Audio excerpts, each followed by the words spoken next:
Borussia Dortmund match খেলতে নামবে, আর Erling Haaland গোল করবেন না, তা কি হয়? গত রাতেও এই ধারার ব্যতিক্রম হয়নি। চ্যাম্পিয়ন্স লিগের গ্রুপ পর্বের ম্যাচে বেলজিয়াম ক্লাব ব্রুনাকে ৩-০ গোলে হারিয়েছে ডর্টমুন্ড। জোড়া গোল করেছেন নরওয়ের স্ট্রাইকার হল্যান্ড, বাকি গোলটা ইংলিশ উইঙ্গার জ্যাডন সানচোর। জোড়া গোলে অনন্য উচ্চতায় পৌঁছে গেছেন ২০ বছর বয়সী স্ট্রাইকার। গত মৌসুমে প্রথম চ্যাম্পিয়ন্স লিগ খেলতে নেমে এই স্ট্রাইকার এরই মধ্যে প্রতিযোগিতায় ১৫ গোল করা হয়ে গেল। তার চেয়ে এত দ্রুত ১৫ গোল আর কেউই করতে পারেনি, এমনকি লিওনেল মেসি, ক্রিস্টিয়ানো রোনালদো, নেইমারও নন।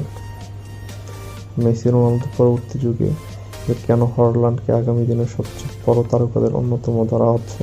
কেন রিয়াল মাদ্রিদ, বার্সেলোনা ও বায়ার্ন মিউনিখের মতো বড় বড় ক্লাবগুলো তার পিছনে ঘুরঘুর করছে? সেটার জন্য এই প্রমাণটুকুই যথেষ্ট। চ্যাম্পিয়ন্স লিগে ১৫ গোলের মাইলফলক স্পর্শ করতে হল্যান্ডকে খেলতে হয়েছে ১২ ম্যাচ। এর আগে যাদের এই রেকর্ড ছিল তাদের খেলতে হয়েছিল আরও ৭ ম্যাচ বেশি। রেকর্ডগুলো ছিল রুন ফন নিস্টেলরয় ও ভ্যালেন্সিয়ার সাবেক স্প্যানিশ স্ট্রাইকার রবার্তো সোলদাদোর। হল্যান্ড যে কেমন ঝড়ের বিকেলে তা এই তথ্যের মাধ্যমে বোঝা যায়।